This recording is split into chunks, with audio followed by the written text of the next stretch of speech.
সুপ্রিয় দর্শক, পবিত্র মাহে রমজানের শুভেচ্ছা নেবেন। আপনাদের আমন্ত্রণ জানাচ্ছি রান্না বিষয়ক অনুষ্ঠান হক মাস্টার্ড অয়েল রেসিপিতে। আজকে আমাদের সাথে উপস্থিত আছেন chef Taslima Ahmed. Please welcome. Thank you. কেমন আছেন আপু? আলহামদুলিল্লাহ ভালো আছি। আপনি কেমন আছেন? খুব ভালো আছি। আজকে আমাদের জন্য কি রান্না করবেন? যেহেতু আমাদের রমজান মাস চলতেছে, তো একটু চিন্তা করলাম যেন ঝটফট আমাদের কিছু একটা হয়ে যায়। সেক্ষেত্রে আমি চিকেন দিয়ে একটা জিনিস তৈরি করব, যার নাম হচ্ছে চিকেন মিন্ট ফিঙ্গার কাবাব। চিকেন মিন্ট ফিঙ্গার কাবাব। বাহ, চলুন আমরা তাহলে উপকরণগুলো জেনে নিই। প্রিয় দর্শক, আমরা দেখে নেই আজকের রেসিপিতে কি কি উপকরণ থাকছে। আমরা এখানে ব্রেড ক্রাম নিয়ে নিব, কর্নফ্লাওয়ার নিয়ে নেব, কাবাব মশলা নিয়ে নেব, এখানে নিয়ে নেব ময়দা, কাঁচামরিচ কুচি, এখানে জিঞ্জার আর গার্লিকটা আমি একেবারে কুচি করে নিয়েছি। এখানে আমাদের মিন্ট থাকবে, ধনেপাতা থাকবে, লবণ, ডিম, পেঁয়াজ বেরেস্তা, chilli flakes, lemon juice, black pepper এবং চিকেন, সাথে আমাদের হক মাস্টার্ড অয়েল। চলুন আমরা রান্না শুরু করি। হ্যাঁ, অবশ্যই। আমি এখানে চিকেন নিয়ে নেব। চিকেনের সাথে আমাদের আদার্স ইনগ্রেডিয়েন্টসগুলো, প্রথমে এখানে আমি ব্ল্যাক পেপার দিয়ে দিব হাফ টিস্পুন পরিমাণ, দিয়ে দিব আমরা এখানে গ্রিন চিলিটা হাফ টিস্পুন পরিমাণ। আমি এখানে পেস্টটা ইউজ করতেছি না, কারণ পেস্ট যখন আমরা ইউজ করব তখন এটা আরও বেশি একেবারে সগি একটা হয়ে যাবে বা নরম হয়ে যাবে, যেটা আমাদের কাবাবের শেপটা আসতে একটু সময় লাগবে। তো এখানে আমি প্রথমে দিয়ে দিব জিঞ্জার, তারপরে গার্লিকটা দিয়ে দিব হাফ টিস্পুন পরিমাণ করে দিয়ে দিচ্ছি আমি এখানে। কাবাব মশলাটা দিয়ে দিব আমি এখানে হাফ টিস্পুন পরিমাণ, দিয়ে দিব এখানে আমি চিলি ফ্লেক্স। এটা স্পাইসটা হচ্ছে আমাদের মানে কীভাবে খাবে টেস্টের উপর নির্ভর করবে। দিয়ে দিব আমি এখানে লেমন জুস প্রায় 2 টিস্পুন পরিমাণ, কারণ আমরা যখন চিকেনের মধ্যে লেমন জুসটা ব্যবহার করব, এটা সফট একটা থাকবে, জুসি একটা ভাব থাকবে, আর যদি কোনো দুর্গন্ধ থাকে সেটা কিন্তু দূর হয়ে যাবে এক্স্যাক্টলি। যেহেতু আবার এটা মিন্ট কাবাব, সেক্ষেত্রে আমি এখানে অনেক বেশি পরিমাণ, প্রায় এখানে 3 টেবিল চামচ পরিমাণের মতো ধনেপাতা এবং মিন্টটা আমি ইউজ করব। দিয়ে দিব আমি এখানে সল্ট স্বাদ মতো, অথবা কোয়ার্টার চা চামচের মতো। আর এটার মধ্যে মোস্ট ইম্পর্টেন্ট হচ্ছে, আমি কিন্তু দেখেন এখানের মধ্যে র অনিয়নটা ব্যবহার করতেছি না, আর এটার মধ্যে আমি পেঁয়াজ বেরেস্তা অথবা ফ্রাইড অনিয়নটা ব্যবহার করতেছি। এটার একটা কারণ হচ্ছে, আমরা যদি রমজানের মধ্যে খুব ইজিভাবে সবাই চায় যে ইবাদত করার জন্য, তো সেক্ষেত্রে আমরা যদি এটা র ব্যবহার করি, এটা একটা গন্ধ বের হয়ে যাবে। তার মধ্যে হচ্ছে আরেকটা কাজ হচ্ছে, আমরা যখন এটাকে যদি ফ্রোজেন করতে যাই, সেক্ষেত্রে আমরা কখনো র অনিয়নটা ইউজ করব না, আমরা এভাবে ফ্রাইড অনিয়নটা ইউজ করব। মিক্স করার পর আমাদের এটা বাইন্ডিংয়ের জন্য আমি এখানে ব্যবহার করব কর্নফ্লাওয়ারটা, একটু ক্রাঞ্চিনেস আনার জন্য, আর ময়দাটা দিয়ে দিব আমি এখানে বাইন্ডিংয়ের জন্য। আমি এখানে 2 টিস্পুন পরিমাণ এখানে ময়দা ইউজ করব, সাথে 1 টিস্পুন পরিমাণ আমি এখানে ব্যবহার করব ব্রেড ক্রামটা।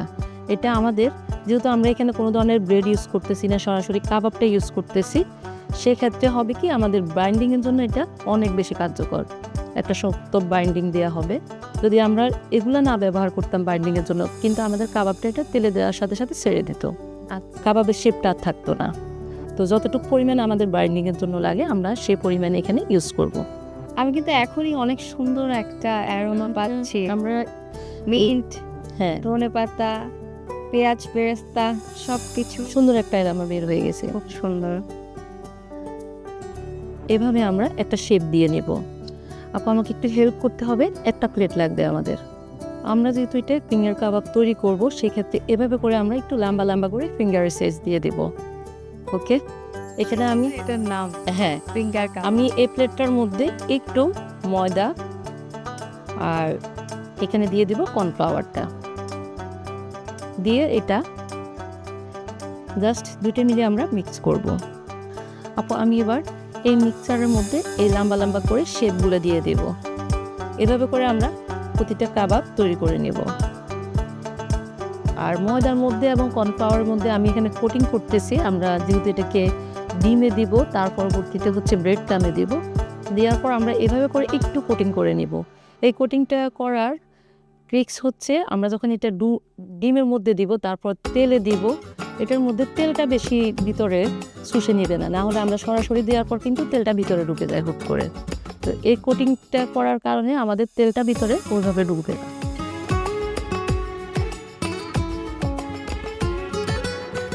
এটা গরম হইতে হইতে আমরা এখানে দিয়ে দিব, নেক্সট স্টেপ চলে যাব। ডিমটা যে আমি 2টা ডিম নিয়ে নিলাম, এটাকে একটু ভালোভাবে ফেটিয়ে নিব আমরা। আমি কাবাবটা প্রথমে এখানে দিয়ে দেব।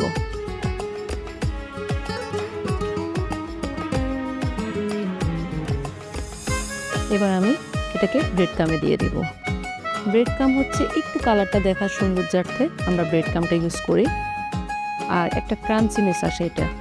আর এভাবে করে যখন আমরা ফ্রোজেন করব তখন অনেক দিন থাকবে, কারণ ভিতরে যে ময়েশ্চারটা থাকে ওটা ধরে রাখে। এবার আমাদের তেলটা গরম হয়ে গেছে, আমি তেলটার মধ্যে একটা একটা করে কাবাব দিয়ে দিব।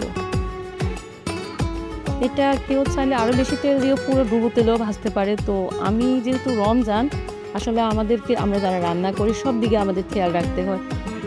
শ্যালো ফ্রাইটা করলে দেখা যায় যে আমাদের যেহেতু ব্রেড কাম দিয়ে আমরা করতেছি সেক্ষেত্রে ভালো লাগবে না। বাহ, খুব সুন্দর একটা কালার চলে আসছে। এই যে একটু হার্ড হয়ে গেছে, এখন আর এটা ভাঙার কোনো সম্ভাবনা নাই।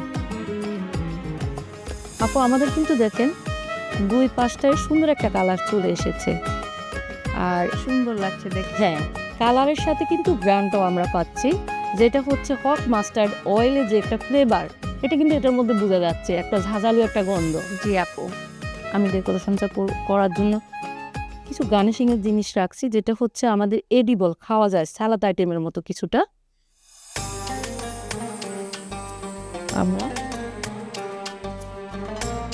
আমি এখানে কিছু স্লিপলেটস দিয়ে দিব, যেহেতু আমার হোয়াইট কালারের প্লেটটা।